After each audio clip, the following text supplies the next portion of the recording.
thinking back to those days that we were working on a film called Nocturna Artificialia, the first film I worked with the Quay Brothers. And I should just talk a little bit about how we got put together, because that was 35 years ago. Was a very, very, very, very different time, both in terms of the whole world, but in terms of filmmaking, technology, the way people thought about filmmaking, the way people thought about animation, the way people funded films, and so on. It was very different, and it's almost hard to explain what we went through at that time.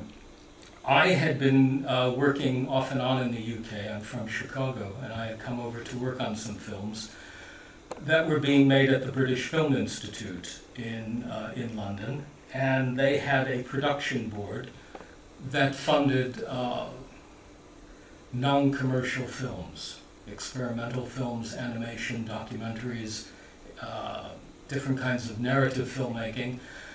And this is where the Quay Brothers came in. There was a man there named Keith Griffiths, who was the producer of the Quay, the producer of the Quay Brothers. Keith said, "Come on over, we'll find something for you to do." Isn't that amazing? Somebody would say that. And I came over, and it was the middle of a very brutal winter in London, and he said, "There are these two guys, they're from the States too, you'll get to like them.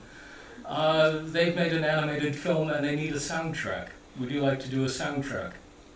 I said, "Sure." And he put us together in this little room, pathetic little cutting room out in West London near the BBC. The BBC had a lot of freelance people working at that time for them, and there were editing rooms in houses. They would buy these houses up and turn them into editing rooms. It was very cold. We worked for 2 weeks on this film with our coats on the whole time. And the interesting thing was, none of us, neither the two Quay brothers nor myself, knew exactly what we were going to do. They had a film, it had music on it. It was a beautiful animated film about a tram and a man in a tram. And we sat down and looked at it, and then we looked at each other and said, "What do we do now?"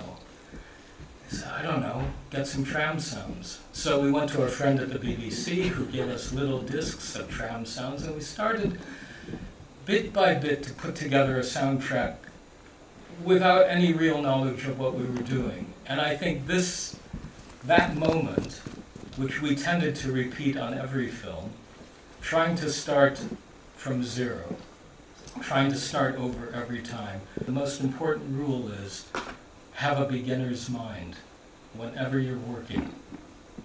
Always start over, start from scratch.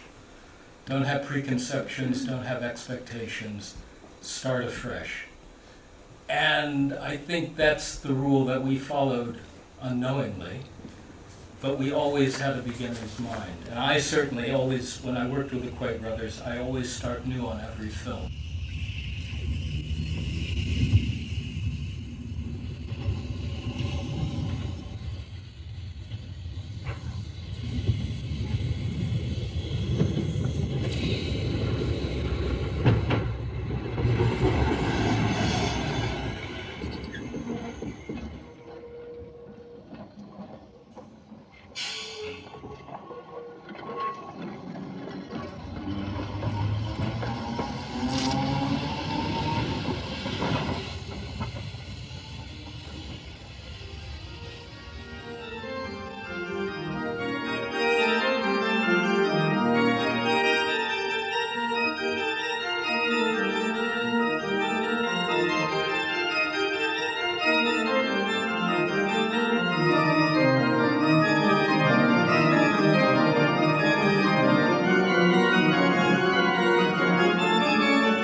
what we started doing was putting sounds on pictures. If something moved, we put a sound on it.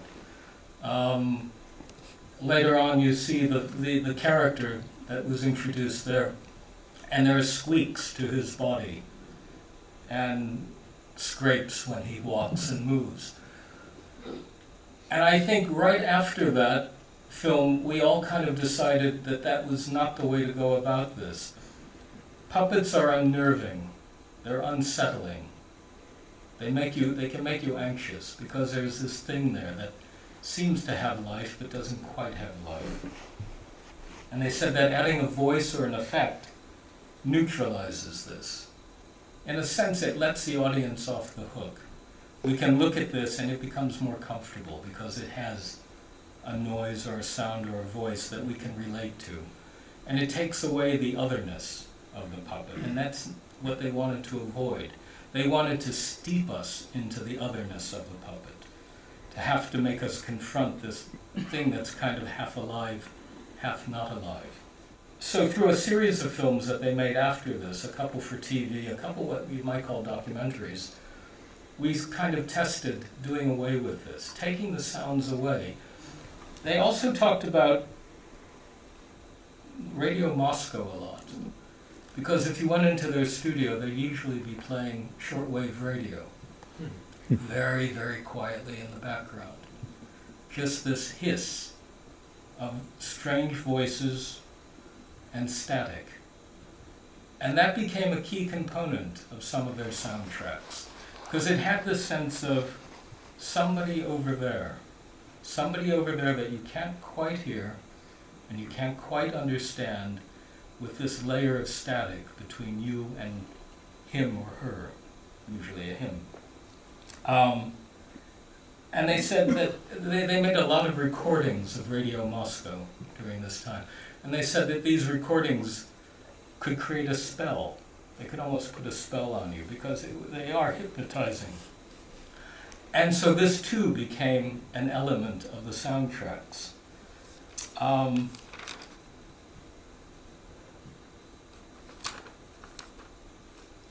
The third element that we developed over a period of time, and this was partly because I never understood what their films were about, we would start working on a film, and rather than go through a rather torturous process of them trying to explain what it was about, which they would not do, and me keep asking questions, I found that if I went to their studio and started recording their studio at the time that they were making the film, recording props, recording the bits of wood and material that they were using, this acted as a way into their world and into the sound world of their film.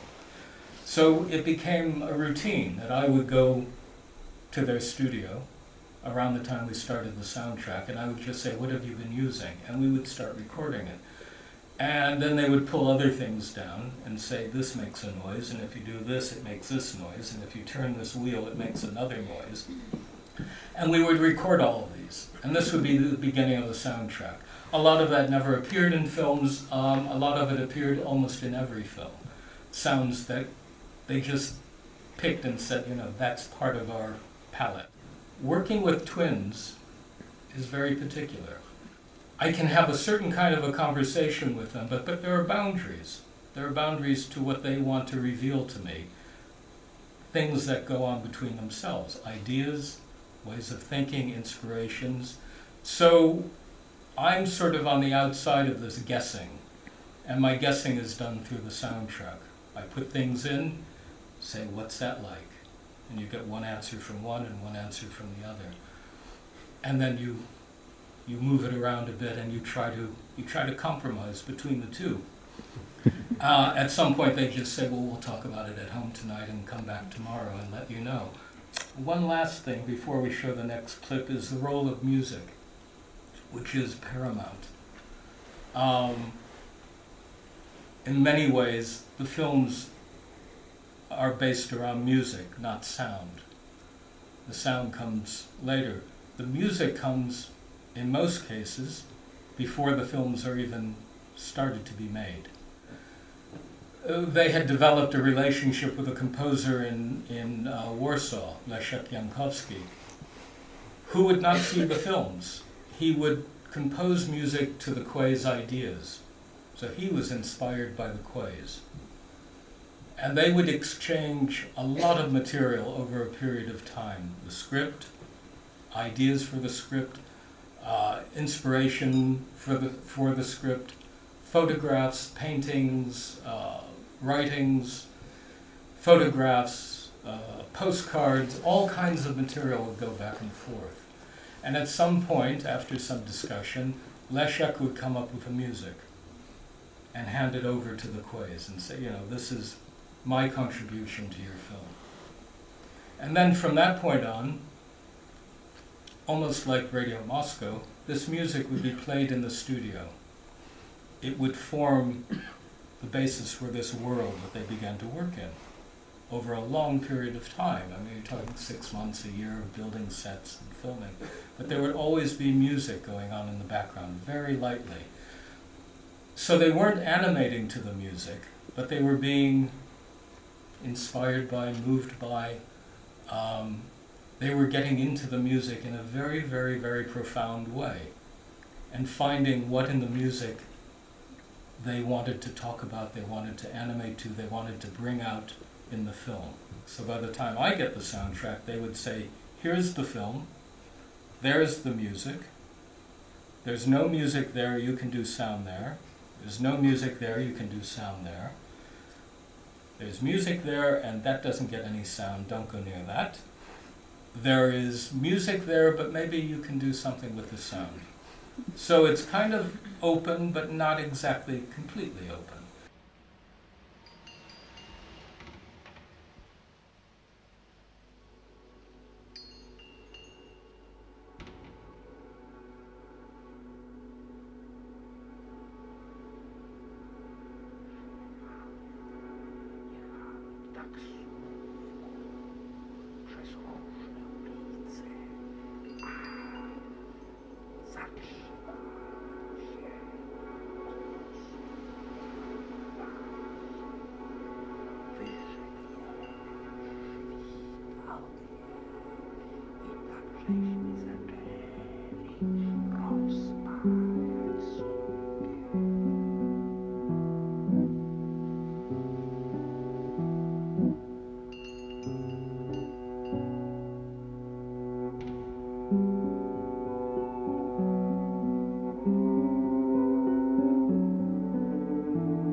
Music for this film, Institut of Crocodiles, from the composer on reel-to-reel tape.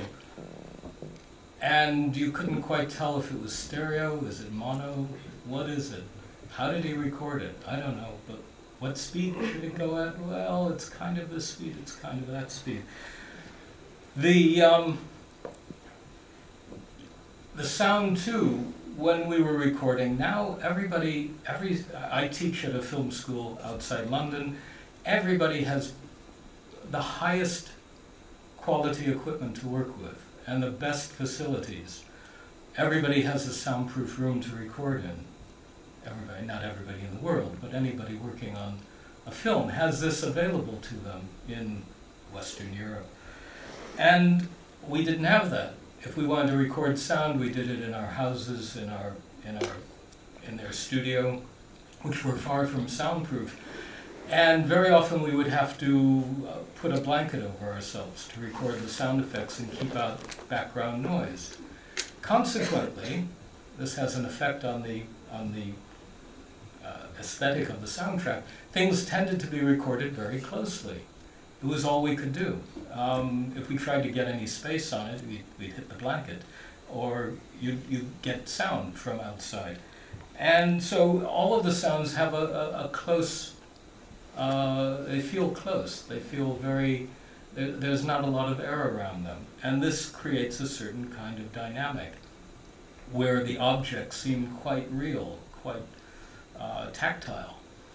But it's all because everything wasn't perfect. We just didn't have the wherewithal or the facilities or the money to do that kind of work perfectly.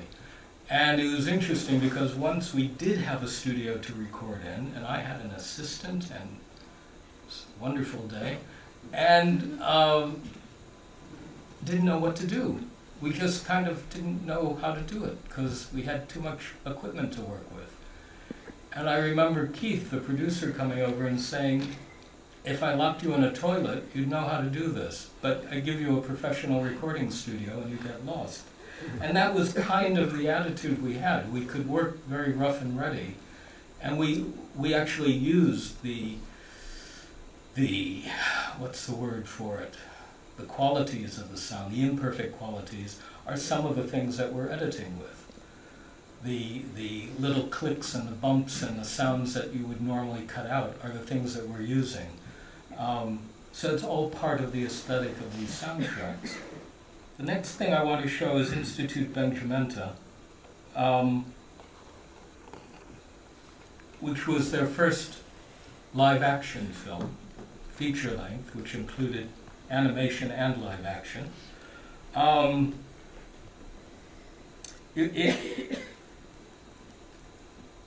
It was a very different animal to work with because it was a feature film. It was going to be shown to supposedly larger audiences. It did have this feeling, this aspect of narrative to it. So everybody thought, all right, we have to act like adults now and start making a serious film. Originally, the idea was that the whole film would be post-produced. The soundtrack would be post-produced.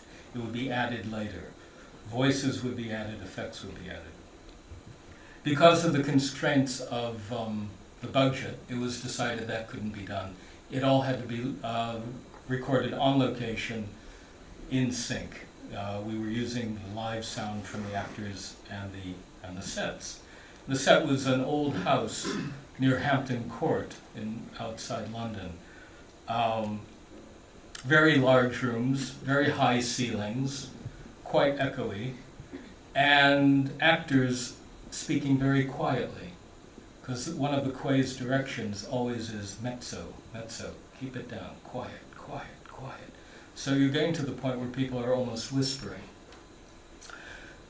When the footage comes back, we have what you will see if you haven't seen it already, stunning visuals, stunning, very idiosyncratic visuals, which were made in many ways a lot like their puppet films, but with live actors and full-size sets. But the sound was like a documentary. It was people in a room, a big room. And it didn't quite work. It felt off. But we were told, no, sorry, no money. We're going to have to make do with that. Okay. But there were a few scenes that we knew we had to replace the sound on because of airplanes in the background, other reasons.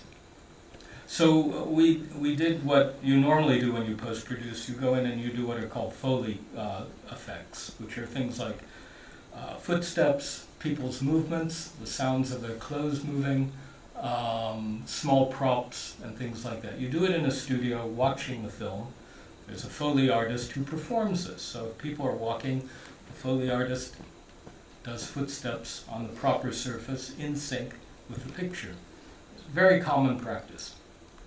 And we start doing this, and the Quays love this because it's completely fake. And they're looking at a man who's doing the sound of, I think you'll see a monkey in the film. and he had a little bit of like fake grass and his fingers, and he's just doing that and ringing the bell. And it's amazing. And then we started doing the voices. We were doing a couple of voices. Again, the actors come into the studio, they look at themselves, they listen to their original track, and they re-voice their voices. Again, common practice. Quays had never done this. And this was like ecstasy.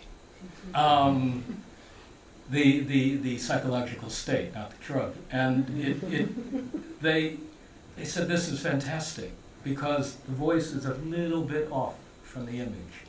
It creates a slight sense of a dream. And for them, this was the ideal thing. Moving the sound away from its source again. Making the audience think about, what is this object I'm looking at? Why doesn't the sound go with it exactly? How does that engage the audience? And so they said, we want to do this to the whole film, which is quite an expensive proposition to take on. But, and I think this is where I have to give a lot of credit to their producer for what you're seeing in these films, Keith Griffiths. He understood the process that they go through. He understands that all the money should not be spent through the shooting, but that post-production is a very, very creative part of their work. Things are going to happen in post-production after the shooting stops. And he kept a little money aside, knowing that that's how they work. That's how they've always worked. They always keep going, keep going, keep going, keep inventing until the very end of the production. And he was able to go back, and rather than just say, no, I'm sorry, the budget doesn't allow this, get on with your work, he said, no, we'll do it. And we ended up post-syncing most of the film. The other aspect of this is that it was done in mono Dolby, which is not that common, but it's done. The idea being that, again, we didn't want to give this space. We didn't want to give it the kind of life and breadth that Dolby Surround could give. So we decided to keep it in mono. I'm a very big fan of mono, because I think it gives the impression more of sound going into the picture rather than coming around and surrounding the audience. I've always thought that was very important for these films, that you get pulled into the picture rather than enveloped in a soundtrack. So we used Dolby, and what it did give us was a clarity and a dynamic range of sound that we wouldn't have had otherwise. That's why we used Dolby at the time. But we didn't want to use it for its spatial qualities, for the surround sound qualities. We wanted to keep it all as much in the center as possible.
I wish to enroll.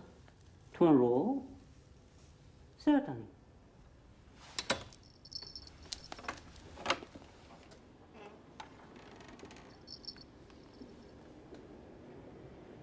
This way, if you please.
Keine Bewegung, bitte.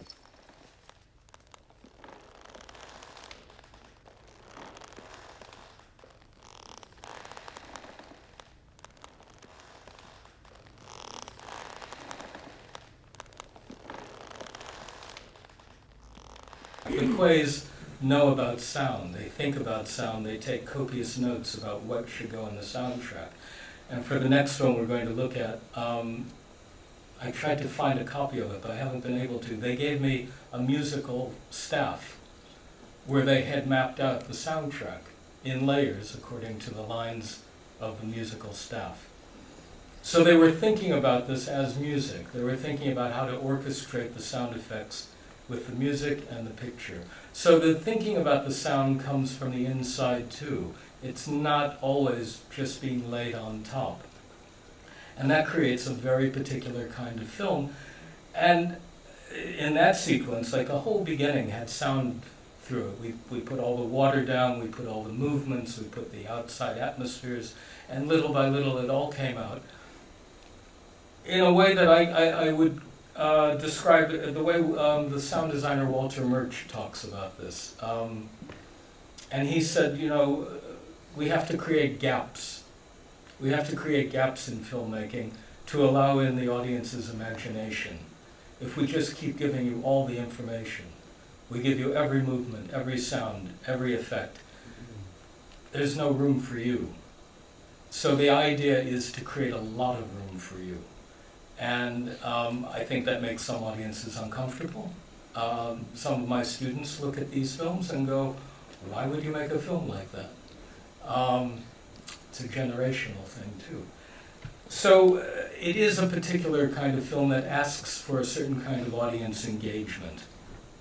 One thing I want to talk about on this film, which is kind of an example of everything I've been talking about, and it actually was made 10 years before Institut Benjamenta,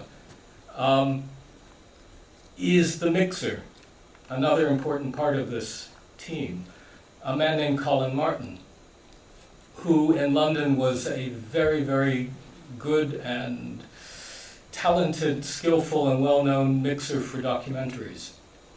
He did mostly TV documentaries, and I had worked with him a few times, and when it came time to doing the Quays film, they said, who do you want to mix with? And I thought, it would be very difficult to work with somebody who I didn't know. Even though Colin, I wouldn't have thought offhand, had the outlook and the interest in films like the Quays, but we had a personal relationship, which I thought would be very important to be able for the Quays to talk to him, relate to him, and have an openness in the mixing theater. But I think what's interesting, and he did do Institut, did he do Benjamenta? He did Benjamenta, and he did Street of Crocodiles, I think he did The Comb, is that coming with a documentary aesthetic was really important in the end. It's not something we thought about, but I think in retrospect, having somebody who's very interested in hearing the reality of a sound worked in very well with the twins' attitudes towards wanting to understand the essence of objects. They didn't want a lot of mixing.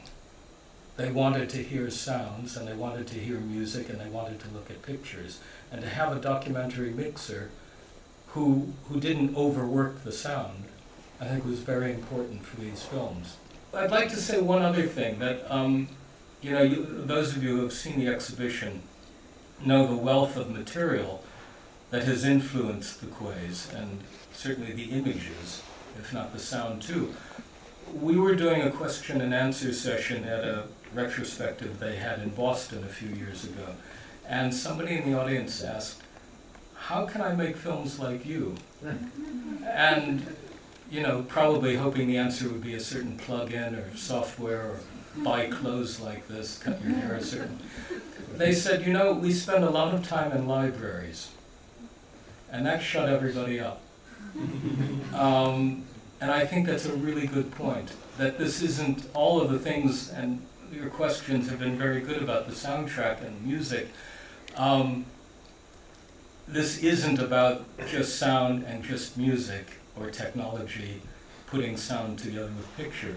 It really is about all of this wealth of influences that you can come up with. And spending a lot of time in archives and libraries is the key to that.